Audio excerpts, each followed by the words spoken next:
On my main channel, I talked about the respectability hustle and the respectability hustle in particular to martial arts. And it's going to be easier for me to talk about the respectability hustle with regards to hip hop because that's just easy and apparent to me. The respectability hustle with hip hop, in my opinion, is how we as a society say, we don't like that rap music. It's terrible, right? Darn that rap. You should not rap that rapidy rap, right? So we act like we don't like it. But yet it's like the most popular selling art form out there in the world. Or we'll say we don't like, well, we can like rap, it's okay, but we don't like gangster rap or now drill rap. They've been talking this stuff at least 25, if not almost 30 years now. They were talking this type of thing when I was a young active rapper. And they'll pressure people like me to do positive music, which I want to do anyway. Don't get me wrong. But yet, we do it, and it's really not selling. So it's a hustle. You say you don't like it, but you do. And people can make money by talking bad about this culture. So you see, like it's like I don't think the society really wants that the drill subculture or the gangster rap subculture or the thug subculture or whatever you want to call it. I really don't think the society wants it to go away. I think they want to make money complaining about it and then reporting about its bad side effects. And then while they do that, you have people who can criticize it and then use that as a segue to jump off into their products, services, and programs that they want to sell that they say will be a counter to that. So, you know the common criticism of if you're talking about a problem, you should offer solutions. I offer solutions. I offer solutions in terms of my own music that I do and did in the past, put out there without my name on it. And now I'm doing again openly to counter that vibe. And I know in some cases it has. I'm not going to go into details for the sake of people's privacy, but I know for a fact that positive music counters negative music. I know I know it does, and I've done it. So you can miss me with that won't work. I know it does, but it's still not promoted on a big level. So you can counter it with that, or you can do what I do in terms of my own personal taste. If some stuff is just too wild, immoral and foolish, man, I just turn it off. I don't listen to it. I don't listen to it. And now that I'm getting better and better at making my own beats. Sometimes I just listen to my own stuff, or I'm not such a vain person that I got to hear my own voice all the time. I listen to my own instrumentals.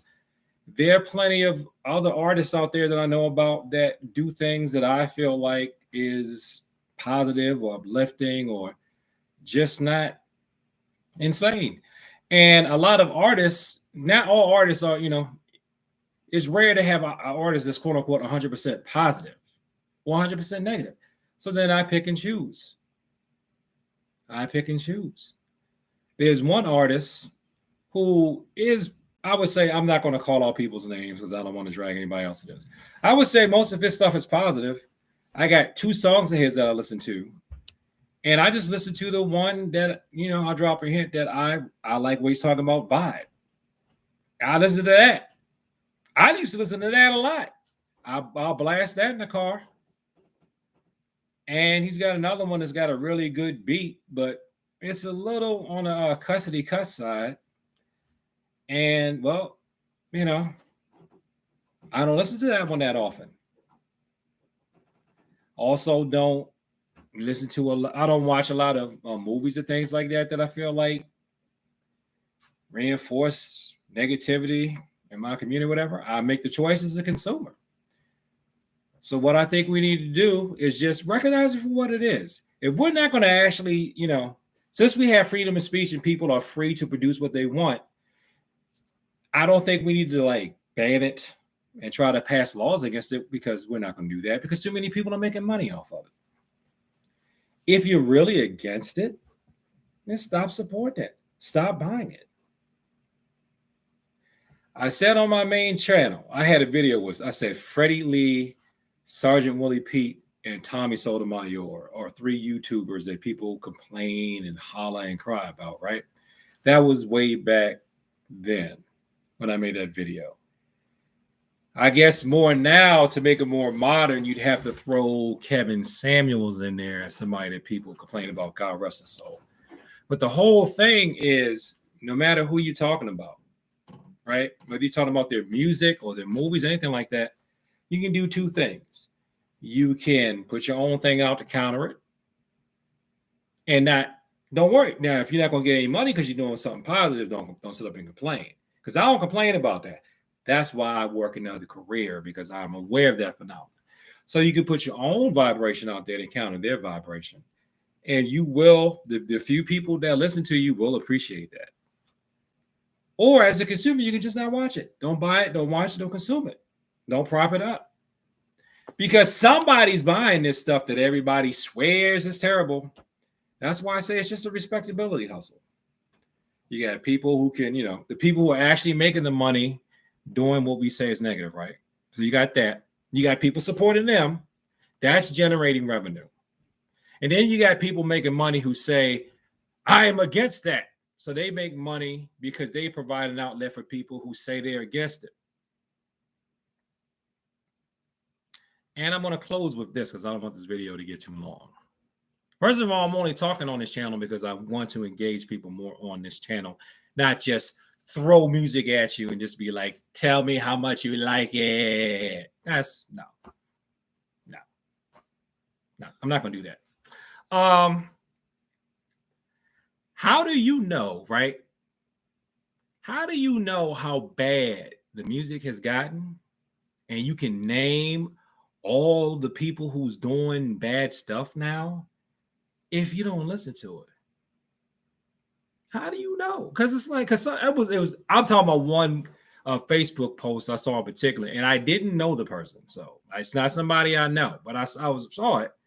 And I was like, how they know who all the new drill rappers are? I don't know who the new drill rappers are. And I used to be a rapper. I never didn't do drill, but it's like, I used to do it back in the day. If anybody would have an interest to follow it, it would be me. And I don't even know who all these cats are, right? It's like they know, and then they be quoting the lyrics. When he said this, we said, I was like, you can quote the lyrics? You quote the lyrics, not just I saw this and I heard and I kind of got the lyrics and it would be, and you misquoted. How do you know?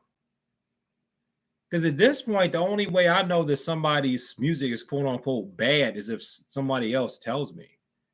Because if I'm at the point now, if I just feel like there's some negative energy coming off it, there's so much stuff in the world to listen to. I'm just, nope. Next, in the car, turn the dial. On the internet, on my phone, next.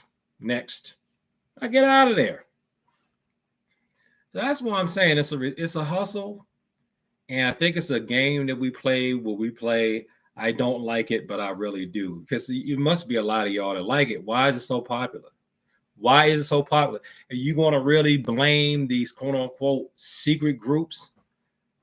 Will the secret groups dump money into something that's not profitable if there are secret groups? It just doesn't make sense to me, and I'm willing to be wrong on this one. So if I am wrong, please correct me in the comments below. And also, hey, support my music. Peace. And thank you for your time. I appreciate it. I really do.